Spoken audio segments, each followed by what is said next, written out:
नमस्कार, मैं विभा उपाध्याय आप सभी दर्शकों का अन्नदाता कार्यक्रम में स्वागत करती हूं। किसान बेहद परिश्रमी होते हैं। वे खेतों में जी तोड़ मेहनत करते हैं, जो अनाज, फल और सब्जियां उगाते हैं। हमारे देश की अर्थव्यवस्था का लगभग समूचा भार इन्हीं के कंधों पर है। ऐसे ही भारतीय किसानों को खेती बाड़ी से जुड़ी हुई बहुत सी नई, रोचक और लाभकारी जानकारियां देने के लिए हर रोज सुबह हम आपके साथ होते हैं। तो चलिए, कार्यक्रम शुरू करने से पहले देखते हैं क्या है अन्नदाता के आज के कार्यक्रम में। हल्दी की सही तरीके से खुदाई करके कमाए अच्छा मुनाफा। गर्मी में मूंग की खेती करना है लाभकारी।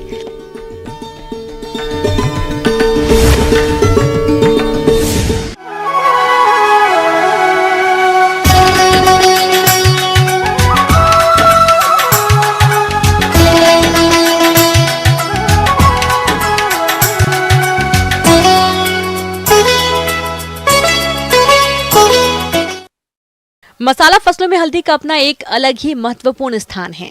हल्दी अपने पीले रंग और गुणों के कारण भारतीय मसालों के रूप में भोजन बनाने में प्रयोग में लाई जाती है। इसके अलावा कोई भी मांगलिक कार्य हो, उसमें हल्दी का प्रयोग शुभ माना जाता है। और जिन किसानों ने हल्दी की फसल लगा रखी है, वे किसान इसकी खुदाई कर रहे हैं।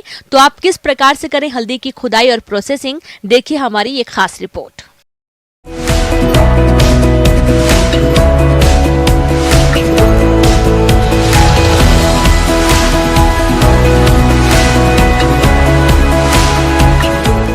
हल्दी की प्रजातियों के अनुसार बुआई के 7 से 8 महीने बाद जनवरी और मार्च के बीच में फसल खुदाई के लिए तैयार हो जाती है। जब पौधों की पत्तियां पीली होकर सूखने लगती हैं, तब हल्दी की खुदाई की जानी चाहिए। खुदाई से पहले फसल में सिंचाई बंद कर दें। खेत को जोतकर प्रकंदों को हाथ से इकट्ठा कर बड़ी सावधानी पूर्वक मिट्टी से अलग करते हैं। इन्हें अच्छी तरह से साफ कर एकत्रित करना चाहिए।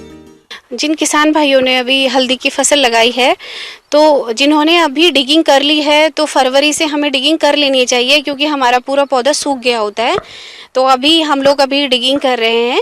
जैसे हमारा ये उखाड़ लेंगे हम यहाँ पर कस्सी के थ्रू उखाड़ रहे हैं। तो इसको उखाड़ने के बाद ये हमारे जो है, इसमें हल्दी हमें मिल गई है।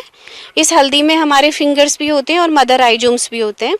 तो इनको हम अब स्टोर में ले जाके रख लेंगे, इनकी थोड़ी साफ सफाई सी मिट्टी सी निकाल करके, और फिर इनको हम इनके फिंगर्स को तोड़ेंगे ताकि इसमें 1 या 2 हमें कलियां मिल जाएं।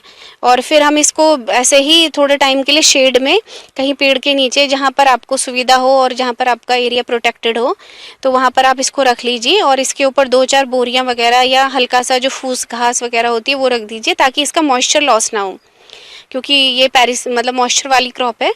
तो इसको हमने फिर इस तरह से रख देना है। तो इसके बाद अगर हम इनकी फिंगर्स वगैरह तोड़ेंगे तो इसमें फिर अंकुरण आ जाएगा।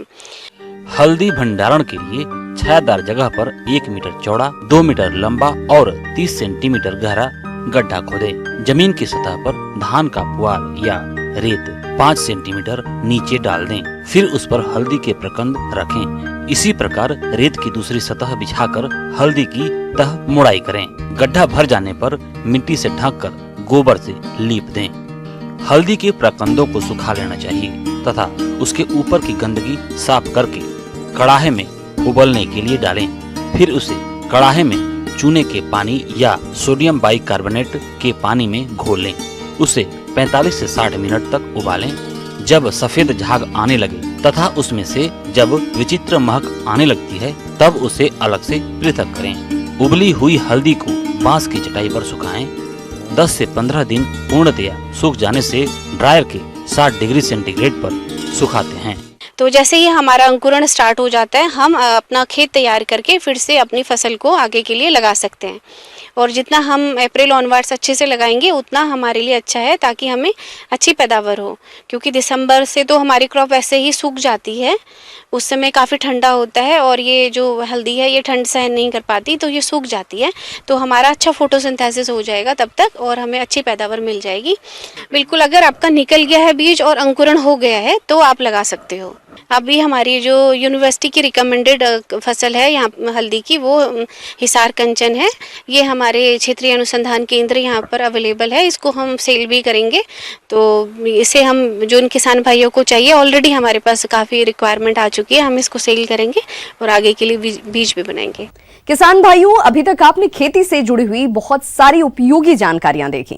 अब लेते हैं एक छोटा सा ब्रेक, जल्द लौटेंगे और कार्यक्रम में आगे भी है खेती बाड़ी से जुड़ी हुई बेहद महत्वपूर्ण जानकारियां, तो बने रहिए हमारे साथ।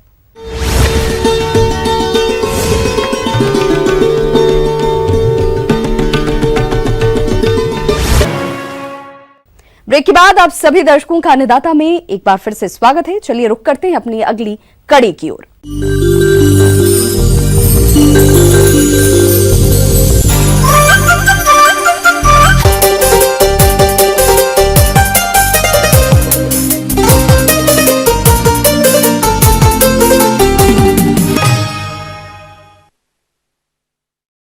रबी फसलों की कटाई के बाद खेत खाली हो जाते हैं और ऐसे में जिन किसान भाइयों के पास सिंचाई की व्यवस्था है, वे इस समय ग्रीष्मकालीन मूंग की खेती करके अच्छा लाभ ले सकते हैं। तो आप ग्रीष्मकालीन मूंग की खेती से अधिक पैदावार लेने के लिए बुवाई किस तरह से करें, इस बारे में जानकारी दे रहे हैं कृषि विज्ञान केंद्र गोनेडा के विषय विशेषज्ञ डॉक्टर सरदार मल यादव। मूंग एक ऐसी दलहनी फसल है जो किसान आसानी से उगा सकते हैं। इसकी खेती जायद के टाइम में खाली खेत या तलटी जहाँ पानी भरा होता है या ऐसी जगह अनुपयोगी आप समझते हो जिसमें और चीज़ें नहीं बो रहे हो, उसके लिए जायद खाली टाइम में आप ही काफ़ी प्रॉफिट कमा सकते हैं। क्योंकि मूंग एक ऐसी फसल है जो कम समय के अंदर होती है और जायद के लिए तो विशेष रूप से, क्योंकि किसान भाई ज़्यादातर चौमासे की या आप खरीफ फसल लेते हैं, इसकी बजाय अगर जायद फसल ली जाए तो काफ़ी मुनाफा कमा सकते हैं। प्रदेश के जो किसान भाई मूंग की बुआई करने जा रहे हैं, उन्हें इसकी खेती से भरपूर पैदावार मिले, इसके लिए किसान भाई अपने क्षेत्र के अनुसार प्रजातियों का चयन करके ही बुआई करें, जो इस प्रकार से है। बीज की उन्नत किस्मों की बात है, इसकी बहुत अच्छी उन्नत किस्में अपने राजस्थान में राजस्थान कृषि अनुसंधान संस्था दुर्गापुरा है, वहाँ से भी निकल चुकी हैं। एक राष्ट्रीय जो दलहन का इंस्टीट्यूट है कानपुर में, वहाँ से भी निकली हैं। मुख्य फसलों में IPM 2-3 है, इसके अलावा RMG 62 है, पूषा वैशाखी है, K 851 है और एक वैरायटी जो आप मुख्य रूप से पसंद पुराने समय से की जा रही है, ये पूषा वैशाखी और 851 बहुत ही अच्छी वैरायटी है। IPM 2-3 काफ़ी समय से इस क्षेत्र में प्रचलित हो रही है, जिसकी तुड़ाई एक बार में ही करते हैं, क्योंकि ज़्यादातर मूंग में ये पाई गई कि ये बार में पकती हैं, इसलिए लोगों को दिक्कत आती है। तो इस प्रकार की कई किस्में विकसित हो चुकी हैं जिनकी तुड़ाई एक बार की जाती है। ये मात्र 80 से 82 करीब 75 से 80 दिन के बीच में ये फसल तैयार हो जाती है, इसलिए ज़्यादा समय भी नहीं लेती है। फसल की अच्छी बढ़वार हो, इसके लिए बुआई के 20 दिन पहले खेत में सड़ी हुई गोबर की खाद 20 टन प्रति हेक्टेयर की दर से भूमि में मिला देना चाहिए। जहां तक रासायनिक उर्वरकों की बात है तो इसका प्रयोग मृदा परीक्षण रिपोर्ट के अनुसार ही करना चाहिए। इसकी बुआई करने के लिए आपको खेत तैयार किया जाता है। खेत की तैयारी के लिए आपको ज़्यादा मेहनत करने की ज़रूरत नहीं होती है। इसमें 2 बार जुताई की जाती है, क्योंकि ये फसल मुख्य रूप से दलहनी फसलों में होती है और दलहनी फसलों के बारे में आप सभी को ध्यान है कि ये नाइट्रोजन फिक्सेशन ज़मीन के अंदर करती है। तो ये ज़्यादा वातावरण में जो नाइट्रोजन है 78% उसको देती है, इसलिए इसके अंदर ज़्यादा न्यूट्रिएंट्स वगैरह देने की भी ज़रूरत नहीं होती है, इसलिए इसमें खर्चा कम आता है। बुआई करते समय इसके अंदर DAP का ज़्यादा यूज किया जाता है। 90 किलो DAP और 10 किलो यूरिया इसके साथ मिला करके भेजा जाता है। फसल को कीट रोगों के प्रकोप से बचाने का सबसे अच्छा और सस्ता उपाय है बीज उपचार। तो किसान अपने स्तर पर कैसे करें बीज उपचार, इस बारे में जानते हैं। जहाँ तक बीज की मात्रा की बात है, इसके अंदर 20 से 25 किलो बीज की जायद फसल के लिए मुख्य रूप से इसकी मात्रा दी जाती है। जहाँ तक बीज उपचार की बात है क्योंकि मूंग की फसल काफ़ी सेंसिटिव फसल है, इसलिए बीजोपचार करके ही इसको बीजना चाहिए। बीजोपचार में मुख्य रूप से ये थायरम, बावस्टेन मुख्य रूप से काम में ली जाती है। इसके अलावा आजकल जो इसकी जड़ गलन या काली जड़ होने वाली बीमारी है, उसके लिए एक बहुत अच्छी जो फंगल से ही बनी हुई है, फंगस मानो उसको या जैविक, ट्राइकोडर्मा वीरिडी नाम का एक जीवाणु आते हैं, उनको मिला करके भी इसकी काफ़ी फसल को बचाया जा सकता है। क्योंकि ट्राइकोडर्मा वीरिडी 6 से 8 ग्राम प्रति किलो बीज के हिसाब से मिला करके और उसके बीज उपचारित किया जाता है। कि जो राइजोबियम कल्चर होते हैं वो इसके लिए बहुत उपयोगी चीज़ है। पीएसबी कल्चर जो इन अनसोल्यूबल जो फास्फोरस अपने ज़मीन में पड़ा हुआ होता है उसको भी अवेलेबल कराते हैं। इसकी मात्रा जहाँ तक है 1 हेक्टेयर ज़मीन के लिए 3 पैकेट पीएसबी कल्चर और 3 राइजोबियम कल्चर के उपयोग में लिए जाते हैं। उपयोग में लेने का तरीका, जो गुड़ होता है कई बार 250 ग्राम गुड़ लेकर के उसको पतला डिजोल्व करके, पानी डाल के डिजोल्व करके गर्म करके उसके अंदर मिला दिया जाता है। उसको सुखा करके और बीज के अंदर मिला दिया जाता है, क्योंकि बीज में मिलाने के बाद इसको छाया में सुखाया जाता है। इसमें जो जीवाणु होते हैं वो काफ़ी एक्टिव हो जाते हैं। मूंग की बुआई के बाद खेत में एक मुख्य समस्या आती है खरपतवारों की। तो इसके लिए बुआई के 24 घंटे के अंदर पेंडिमेथिलीन 3.3 लीटर दवा 600 लीटर पानी में घोलकर छिड़काव करें तो खरपतवारों की समस्या से 1 से 1.5 महीने तक निजात पाया जा सकता है। जहाँ तक पानी की मात्रा की बात है, इसमें 2 सिंचाई बहुत होती है। एक 40 से 45 दिन बाद में, एक करीब 65 के आसपास हो जाती है, जिसमें पॉट फॉर्मेशन होती है, उस समय होती है। इसके अलावा इसकी मैच्योरिटी जो मुख्य रूप से आएगी तो आप उस समय अप्रैल करीब, आपको मैंने बताया 75 से 80 दिन में मैच्योरिटी आती है, जिसमें इसकी फलियां तोड़ ली जाती है सुखा करके और इसका उत्पादन काम में लिया जाता है। इसका चारा भी काफ़ी उपयोगी है जो पशुओं के काम में लिया जाता है। आगे और भी है खेती बाड़ी से जुड़ी हुई बहुत सी रोचक जानकारियां, पर यहां रुकेंगे एक छोटे से ब्रेक के लिए, जल्द होंगे हाजिर।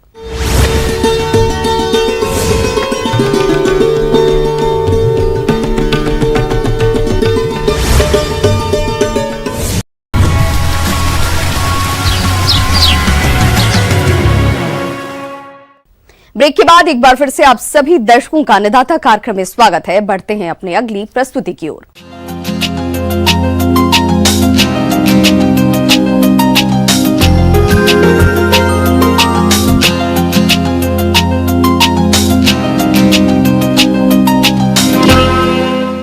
हमारे प्रदेश के अनेक किसान भाई अमरूद के बगीचे लगाकर अच्छा लाभ कमा रहे हैं और जिन किसानों ने अमरूद के बाग लगा रखे हैं वे किसान अभी अमरूद के बाग में कौन कौन से आवश्यक कार्यों को करें जिससे कि अधिक फलों का उत्पादन हो सके, इसकी जानकारी दे रहे हैं विषय विशेषज्ञ प्रवीण बर्डे।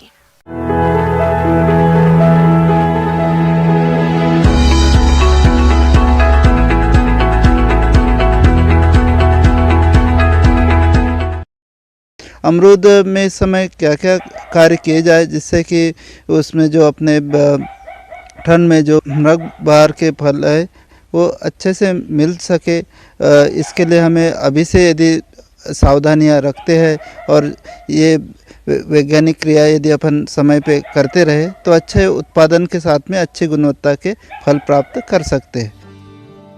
किसान भाइयों, अमरूद के बाग में इस समय कई तरह के खरपतवार भी उगाते हैं, तो आप इनका समय रहते नियंत्रण कर अमरूद के पौधों की कटाई छटाई किस तरह से करें, इसकी जानकारी कुछ इस प्रकार से है। अमरूद के पौधों को हम पानी देते आ रहे थे तथा इससे जो अनावश्यक रूप से अवांछनीय पौधे उग गए हैं जिसपे कि कीट व्याधियों का प्रकोप होता है तथा इनके शरण में कीट व्याधि पनपते रहते हैं, तो खरपतवारों का नियंत्रण करना बहुत आवश्यक होता है। इसके लिए हमें अभी भूमि में नमी कम हो, इस दशा में हम या तो कल्टीवेटर चला सकते हैं या बेहतर तो होगा कि अपन रोटावेटर चला दें। रोटावेटर से क्या होगा, एक तो जो खरपतवार है ये भूमि में मिल जाएंगे, इससे ये हरी खाद का काम करेंगे।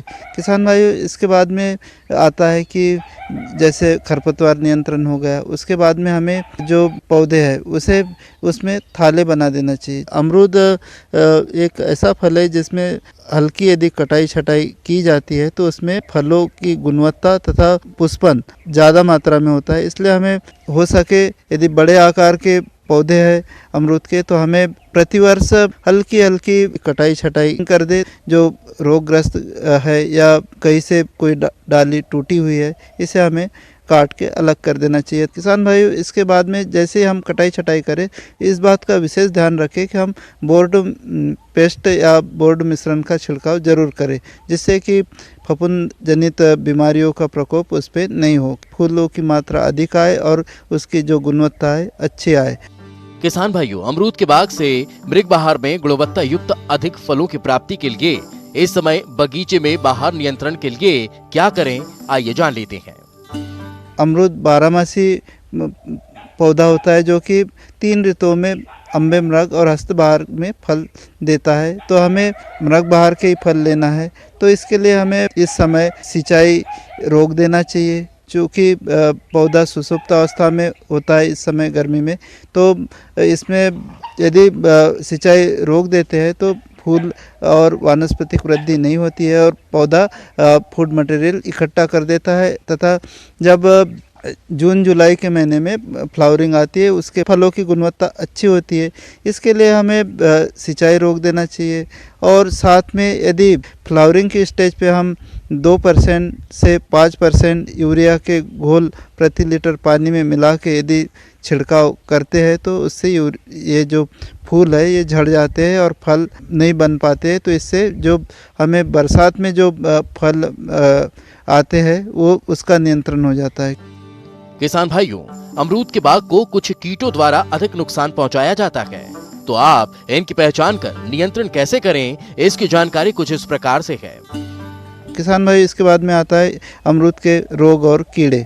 अमरूद में कीड़े नुकसान पहुंचाते हैं, जिसमें प्रमुख कीट है छाल खाने वाला कीड़ा या इल्ली। इसमें क्या होता है कि जो अमरूद का पौधा होता है उसके जो छाल होती है उसमें जाले नुमा बना देती है, जिसमें कि छोटे छोटे चाय पत्ती के दाने जैसे जालों में गुच्छे सब बन जाता है। इसमें यदि आप बारीकी से देखते हैं तो इसमें एक छेद होता है, छेद में इल्ली होती है जो कि तने को खाती है और नुकसान करके खोखला बना देती है पौधों को। इसके नियंत्रण के लिए आप कोई दवा होती है जैसे सिस्टेमिक इंसेक्टिसाइड जैसे नुआन है, इसे आप इंजेक्शन की सहायता से इसमें भर दे, या जो पेट्रोल होता है या केरोसिन होता है जिसे आप इंजेक्शन की सहायता से भर दे और ऊपर से कपास लगा के काली मिट्टी से बंद कर दे, तो ये तनाछेदक का नियंत्रण हो जाता है। किसान भाई, इसके बाद में आता है मिलीबग। मिलीबग अपने आप नुकसान तो पहुंचाता ही है, लेकिन इसके साथ में जो अमरूद में काफ़ी बीमारी है इसको भी बढ़ाने में काफ़ी सहायक होता है। किसान भाई, इसमें मिलीबग के कारण सफ़ेद रंग के छोटे छोटे कीड़े पत्तियों पर तथा मुलायम फलों के ऊपर अपना रस चूसते हैं, काफ़ी नुकसान पहुंचाता है। किसान भाई, कोमल टहनियों तथा पत्तियों का रस चूसता है तथा ये सफ़ेद रंग का छा जाता है, तथा इसमें एक सिक्रेटा टाइप का जो लसलसा पदार्थ छोड़ते हैं, जिससे कि जो बीमारी है उसको बढ़ावा मिल जाता है। किसान भाई, इसके नियंत्रण के लिए आप एस्टामिप्रिड प्लस प्रोफेनोफास इसका यदि आप छिड़काव करते हैं तो इसका नियंत्रण हो जाता है। किसान भाई, अभी अमरूद में इस समय वैज्ञानिक क्रिया यदि अपन समय पे करते रहे तो अच्छे उत्पादन के साथ में अच्छी गुणवत्ता के फल प्राप्त कर सकते हैं।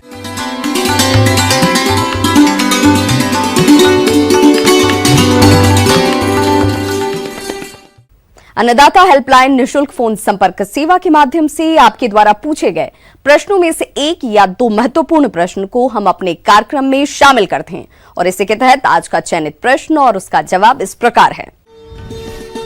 आज की अन्नदाता हेल्पलाइन में हमने जिस प्रश्न को शामिल किया है उसे पूछा है गांव गुरलिया, जिला जयपुर के शिवधर वर्मा ने। आपने मिलावटी दूध की पहचान करने की तकनीक के बारे में जानकारी चाहिए है, तो इसके लिए देखिए कार्यक्रम का यह अंश।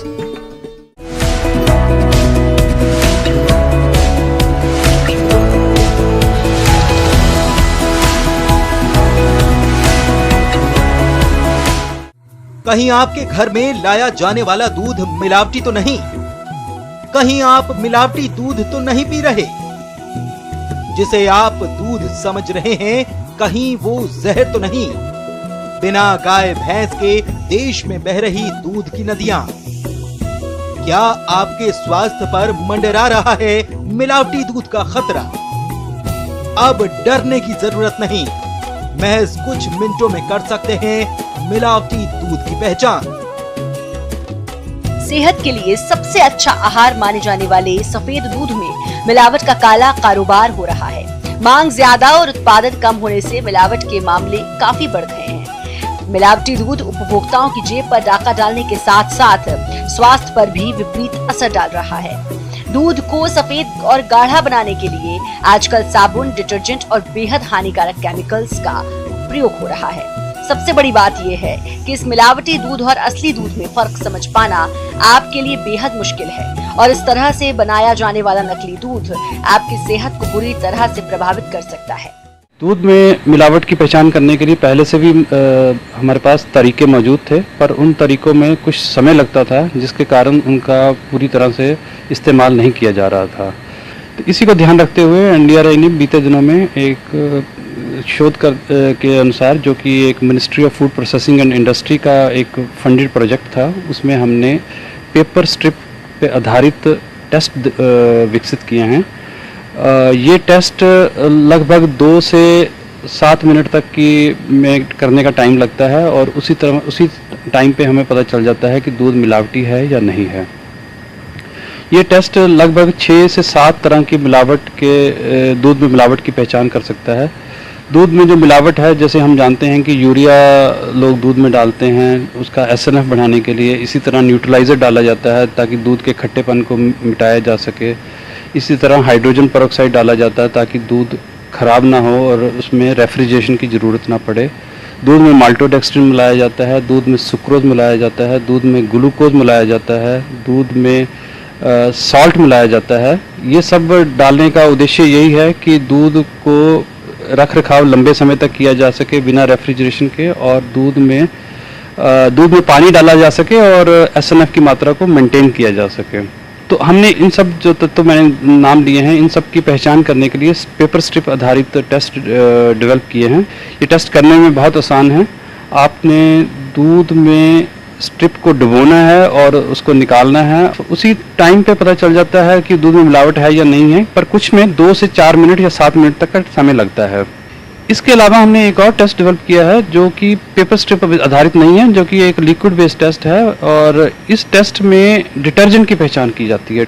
ये टेस्ट करने में सिर्फ 2 मिनट लगते हैं और टेस्ट की कॉस्ट भी ज़्यादा नहीं है, ₹1.40 पर टेस्ट की कॉस्ट है। अगर आप सिंथेटिक दूध की बात करें तो ये टेस्ट 2 से 3 लीटर सिंथेटिक दूध को 100 लीटर दूध में पहचान कर सकता है। ये टेस्ट की टेक्नोलॉजी और जो दूसरे पेपर से आधारित टेस्ट हैं, इन सब टेस्ट की टेक्नोलॉजी हमने अलग अलग इंडस्ट्री को दी हैं। लगभग अब तक 25 से 30 इंडस्ट्रीज इन टेस्ट को यूज़ कर रही हैं।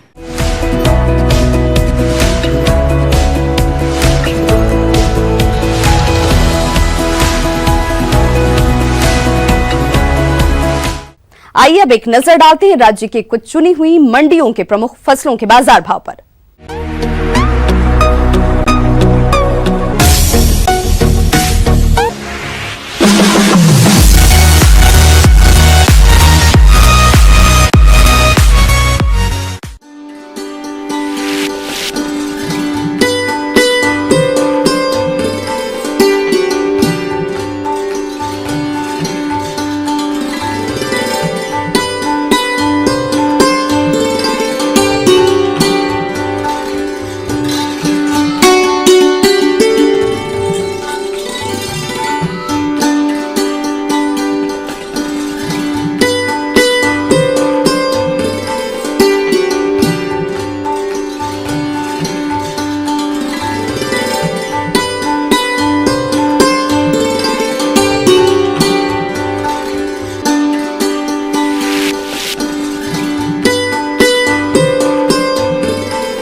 किसान भाइयों, अन्नदाता आपकी सेवा के लिए संकल्परत है। कृषि संबंधित समस्या और सुझावों के लिए आप हमें इस पते पर संपर्क कर सकते हैं। प्रोड्यूसर अन्नदाता, news 18 Rajasthan, Ramoji film city, Hyderabad 501512। साथ ही आप हमें ईमेल भी कर सकते हैं। हमारा ईमेल आईडी है p18annadatarajasthan@news18.com। इसके अतिरिक्त आप हमें निःशुल्क हेल्पलाइन नंबर 180041912155 पर सोमवार से शनिवार सुबह 10 से शाम 4 बजे के बीच संपर्क भी कर सकते हैं।